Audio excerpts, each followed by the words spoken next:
Non, je ne voulais pas couper, j'ai juste un essai en fait, je suis désolé. Non, mais c'est parfait, on Euh, vous entend, donc vous avez la bon, parole.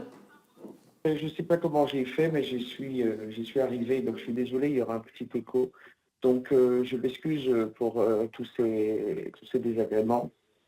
Bon voilà, j'étais dans la technique, j'ai perdu un peu depuis la discussion. Ce que je voudrais dire par rapport à ce que j'ai entendu, euh, c'est qu'effectivement il y a un constat qui peut être assez pessimiste sur la question des entreprises, de la vie des entreprises en Guyane, en tout cas du développement économique.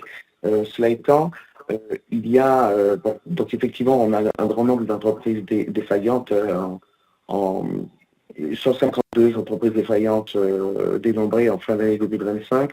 Cela étant, nous avons quelques indicateurs qui sont positifs puisqu'on a une démographie des entreprises qui, fin 2025, est très importante puisqu'on a un rythme de plus de 3500 entreprises qui sont créées chaque année.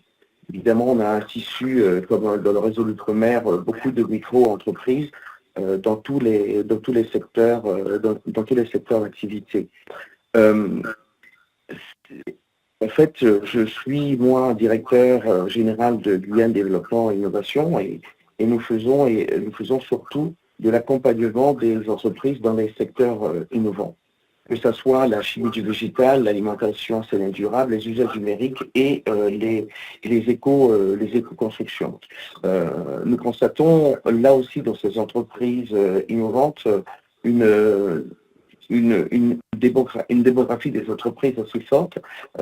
Simplement, pour revenir sur la question, on voit bien que le développement de ces entreprises, il y a d'abord par rapport à leur réussite, il y a ce que j'appellerais des surdéterminants. Ces surdéterminants, on se rend compte que les entreprises sont confrontées à des problèmes de manque de structuration suffisante des filières, à l'absence d'organisation correcte, d'organisation de producteurs. Et puis, il y a quelques freins objectifs qui, en Guyane française, comme vous le savez, qui est la question de l'accès au foncier. Mais si on va par là, donc sur les questionnaires qui m'a été transmis, il y avait la question de finalement comment financer des filières innovantes et comment ces filières innovantes sont identifiées. Ce que GDI est une agence régionale d'accompagnement, je le disais, et ce que l'on fait, c'est qu'on accompagne des filières innovantes telles qu'elles sont définies par le SRD2I sur des filières, sur tout ce qui concerne les filières innovantes et en tout cas surtout, et en particulier, l'idée c'est de trouver. Ce que je veux dire, c'est que dans toutes les questions qui y a de sous-jacent, c'est de savoir finalement quel modèle économique on veut pour l'outre-mer. Moi, je peux parler que de la Guyane. Quel est le modèle économique que l'on veut pour la Guyane, puisque finalement, on doit se développer économiquement dans une persistance du modèle d'économie de comptoir, avec un taux de couverture des exportations des importations par les exportations qui est très faible, et puis des difficultés objectives pour se développer, puisque on sait bien que tous les pays riches se sont développés à l'abri d'un certain protectionnisme, alors que nos économies sont complètement dans un monde globalisé, mondialisé, avec des frontières très, très ouvertes. Donc, nous essayons sur place de créer un modèle autour de la bioéconomie dans les filières que j'ai dites. Mais là encore, la question, c'est de trouver comment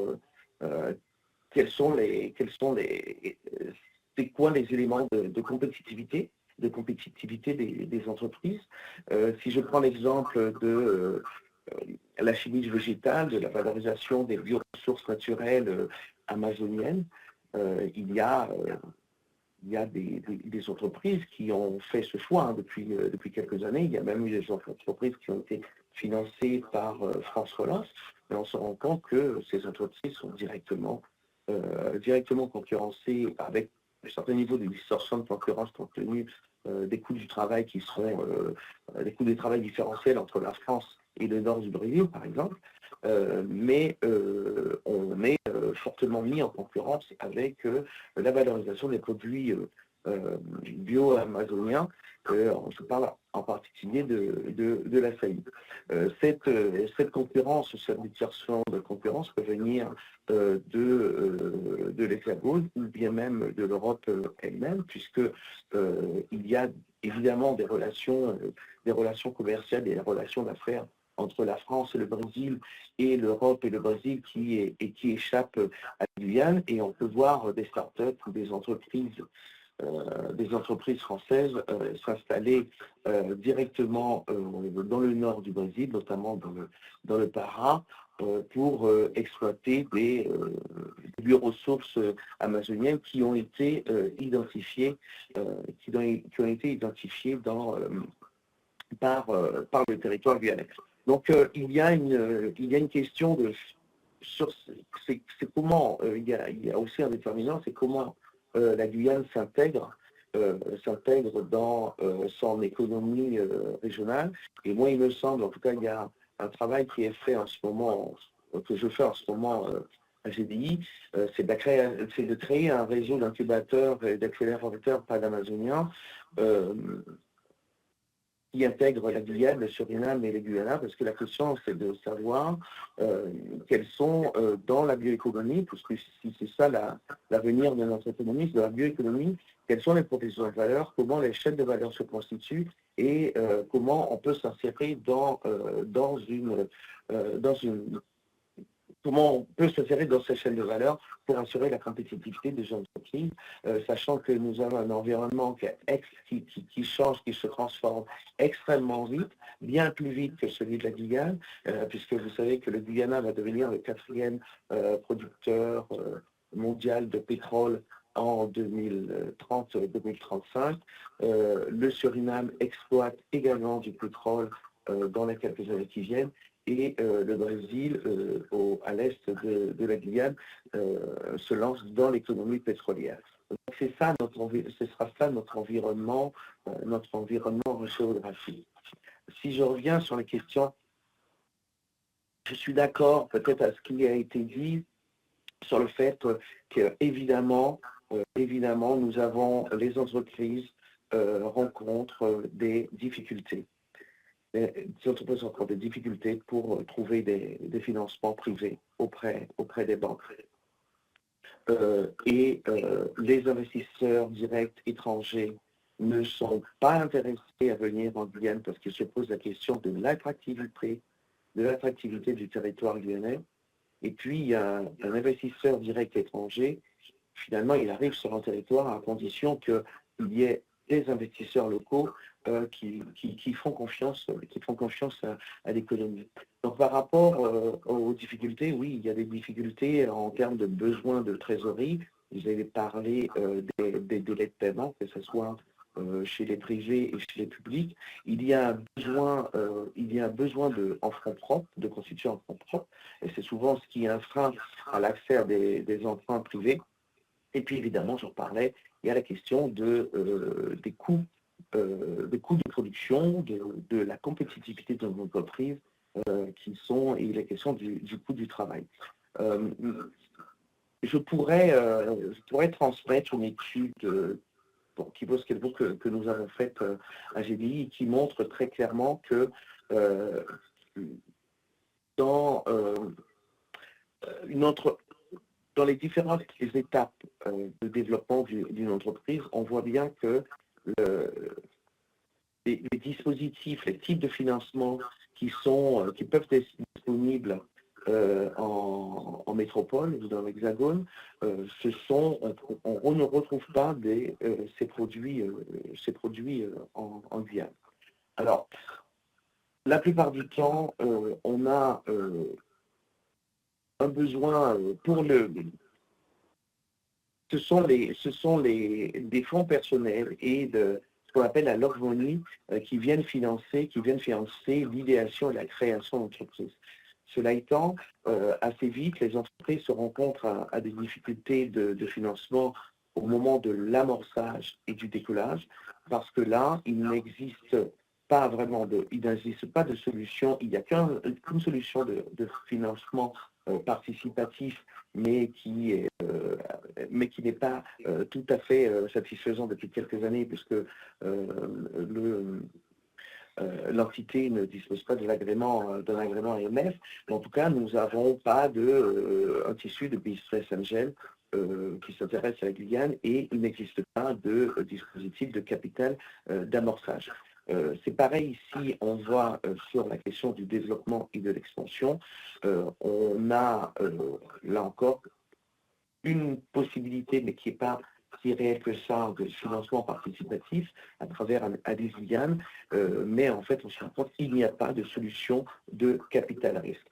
Ce que je veux dire, et puis il y a, mais je pense que la délégation pourrait interroger également BPI sur la manière dont elle intervient sur les territoires d'outre-mer et singulièrement en Guyane. Il y a cette question de fiabilité, il y a cette question d'intérêt des banques pour nos entreprises. Bon, voilà ce que je peux dire, c'est si on va par là, je pense qu'il y a dans les questions que vous posez sur la question du financement, il y a en sous-jacent de la quel est le modèle économique que l'on développait. Il y a la question sur l'attractivité du territoire qui peut amener des investisseurs directs étrangers à intervenir sur nos territoires, et on ne sait jamais rassurer les banques privées, mais en fait, on est surtout de finalement quelles sont nos capacités locales à créer des fonds de développement. Pour finir, parce que je ne vais pas demander le temps que j'avais, mais je reste très court. Donc, quand on fait l'accompagnement des entreprises, surtout dans les filières innovantes, il faut bien se rendre compte qu'on ne peut pas se désintéresser de la structuration des filières, comme je le disais, et des organisations des producteurs. Nous avons, M. O'Donnell a dit, des chambres consulaires qui ont des difficultés, et souvent des jeunes entreprises de type PMI, PME, de jeunes industriels, sont obligés de s'occuper elles-mêmes de la structuration des filières si elles veulent remplir leur chaîne de production, et ça, c'est pas tout à fait normal. Pour répondre à cette question, donc, Azulu, nous mettons en place des programmes et des plans d'action pour acculturer les acteurs à l'organisation des producteurs et pour les amener à cette structuration, notamment à travers des projets qui peuvent être financés par France 2030. J'ai envie de dire que finalement, oui, il y a un problème certainement de financement public dans les entreprises guyanaises, mais effectivement, peut-être que faute de solutions privées, peut-être que les financements publics prennent trop de place dans l'investissement des entreprises, et que d'une certaine manière, ça a des effets distorsifs. Pour finir, et si je reviens sur la bioéconomie, et tout à l'heure je parlais de finalement de quoi on parle de productivité, de compétitivité des entreprises, mais là encore, elles sont confrontées à une concurrence internationale qui est très rude dans notre situation qui est finalement très paradoxale. Je le disais encore, j'ai quitté les études depuis un moment, mais Dans mes études économiques, je sais que Sophie de Vienne, à l'époque, à AgroParisTech, me disait que justement, quand on parle d'agriculture, toutes les agricultures des pays riches se sont développées à l'abri d'un certain protectionnisme. Ce n'est pas le cas de la Guyane. Et peut-être qu'il y a là quelque chose à rechercher pour trouver ce modèle économique et pour créer les conditions de réussite des entreprises. En ce moment, avec les moyennes et petites entreprises et la collectivité territoriale de Guyane, on travaille sur une étude et sur une idée qui pourrait venir en discussion au Parlement, en tout cas au Sénat, qui serait de comment être disruptif, comment innover, et en créant une zone franche, mais une zone franche innovante autour de la bioéconomie et qui permettrait de créer des conditions à la fois d'idéation, d'émergence et de développement des entreprises que je mets dans la sphère de la bioéconomie. Voilà, madame, ce que je peux dire, et puis désolé encore pour mon retard et pour ces problèmes techniques. Merci. Donc, je laisse la parole à nos rapporteurs. Et puis, il y avait Philippe Folliot qui devait poser sa question. Alors,